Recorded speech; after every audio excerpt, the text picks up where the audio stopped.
Linggarjati adalah perjanjian yang dilakukan antara Indonesia dan Belanda untuk membahas soal status kemerdekaan Indonesia.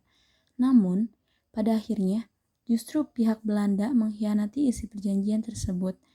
Dilansir dari buku History of Modern Indonesia tahun 2008, karya MC Rick Labs, perjanjian Linggarjati terjadi karena adanya Jepang menetapkan status quo di Indonesia, menyebabkan terjadinya konflik antara Indonesia dengan Belanda, yang salah satunya ditandai dengan peristiwa 10 November di Surabaya. Inggris mengundang Indonesia dan Belanda untuk melakukan perundingan Hoge-Paluwe, namun perundingan tersebut gagal karena Indonesia meminta Belanda mengakui kedaulatan atas Pulau Jawa, Sumatera, dan juga Madura.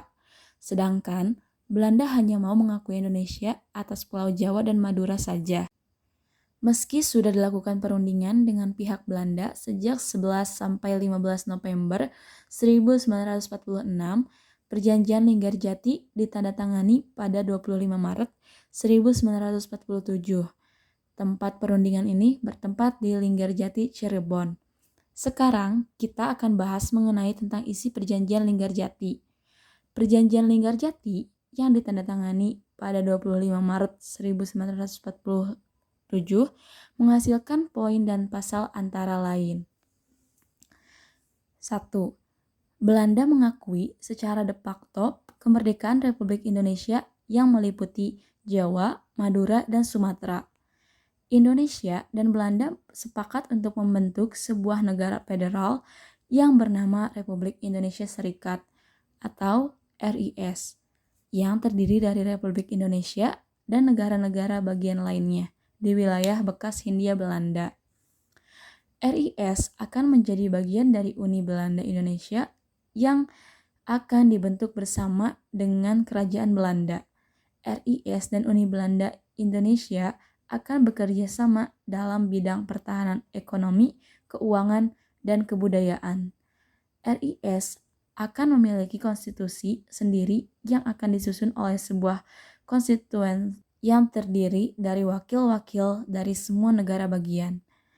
Perundingan lebih lanjut akan dilakukan untuk menentukan batas-batas wilayah, status Irian Barat, dan nasib warga negara Belanda di Indonesia. Lalu bagaimana dampak terjadinya Perjanjian Linggarjati? Adanya Perjanjian Linggarjati memberikan dampak positif dan dampak negatif bagi Indonesia. Di antaranya sebagai berikut. Dampak positif. 1.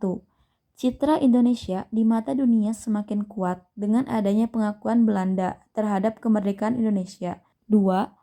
Belanda mengakui negara Republik Indonesia atas kuasa Pulau Jawa, Madura, dan Sumatera. 3. Selesainya konflik antara Belanda dan Indonesia. Adapun dampak negatif antara lain: 1. Indonesia hanya memiliki wilayah kekuasaan yang kecil. Selain itu, Indonesia harus mengikuti persemakmuran Indo-Belanda.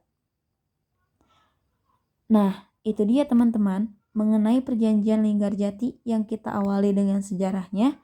Lalu apa saja isi perjanjiannya? Dan juga kita bahas mengenai dampak positif hingga dampak negatif dari Perjanjian Linggarjati tersebut.